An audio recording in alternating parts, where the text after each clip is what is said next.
Hello friends, आप सभी का स्वागत है आपके अपने पसंदीदा चैनल पे। आज की इस वीडियो में हम आप लोगों को क्लास 10 मैथ एक्सरसाइज 4.1 का क्वेश्चन नंबर 2 का थर्ड पार्ट है। ठीक है, इसमें कहा है क्वेश्चन में कि जो रोहन है उसकी माँ उससे 26 वर्ष बड़ी है। रोहन की माँ उससे 26 वर्ष बड़ी हैं। उनकी आयु का गुणनफल अब से 3 वर्ष पश्चात 360 हो जाएगा। हमें रोहन की वर्तमान आयु ज्ञात करनी है। उसके लिए हमें एक तो जो है ये द्विघात समीकरण व्यक्त करनी है। ठीक है, तो सबसे पहले हम लिखेंगे कि माना रोहन की वर्तमान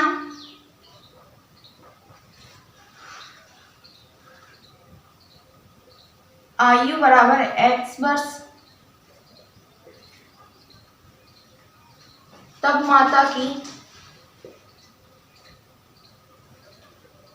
उसकी माँ की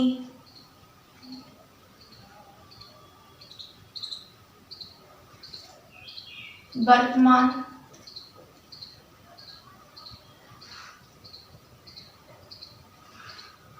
आयु बराबर x प्लस 26 वर्ष, क्योंकि वह रोहन से इस समय 26 वर्ष बड़ी हैं। ठीक है, अब लिखेंगे प्रश्नानुसार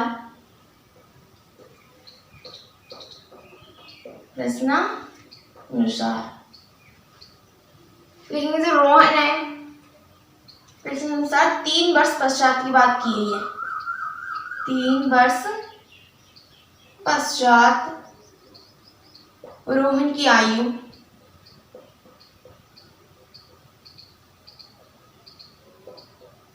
रोहन की आयु क्या होगी? उसकी जो वर्तमान आयु है उसमें 3 साल और जुड़ जाएंगे। ठीक है, इतने वर्ष यानी कि x प्लस 3 वर्ष। और रोहन की माँ की आयु यहाँ पर लिखेंगे माँ की आयु बराबर x प्लस 26 प्लस 3 वर्ष। क्यों? क्योंकि 26 साल तो वो वर्तमान में ही बड़ी थी रोहन से, और 3 वर्ष बाद की और बात की है, तो इसमें हम 3 को भी जोड़ेंगे। टोटल हमारा हो जाएगा x प्लस 29 वर्ष। ठीक है, अब इसमें कहा है कि इन दोनों की जो आयु है इनका गुणनफल 360 हो जाएगा। नहीं कहा है, हाँ, रोहन की माँ उससे 26 वर्ष बड़ी है। उनकी आयु का गुणनफल अब से 3 वर्ष पश्चात 360 हो जाएगा, यानी कि x प्लस 3 और x प्लस 29 बराबर 360। ठीक है, अब हम इस पद की गुणा इस पूरे पद में करेंगे, इनकी x की गुणा x से, तो x square plus 29x plus 3x plus 3 निम 27, हाथ से लगे 2, 3 दूनी 6, 2 8। ठीक है, और इधर 360। ठीक है, तो x स्क्वायर प्लस 29 और 3 32x बराबर 360 माइनस 87। ठीक है, तो x स्क्वायर प्लस 32x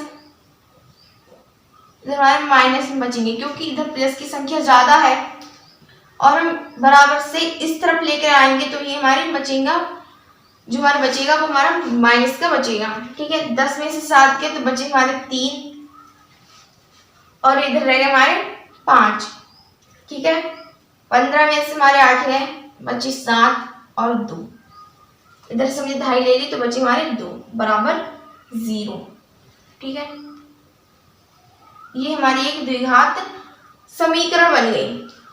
हमने जो हमें स्थिति दी हुई थी उसको हमने द्विघात समीकरण के रूप में व्यक्त कर दिया। ठीक है,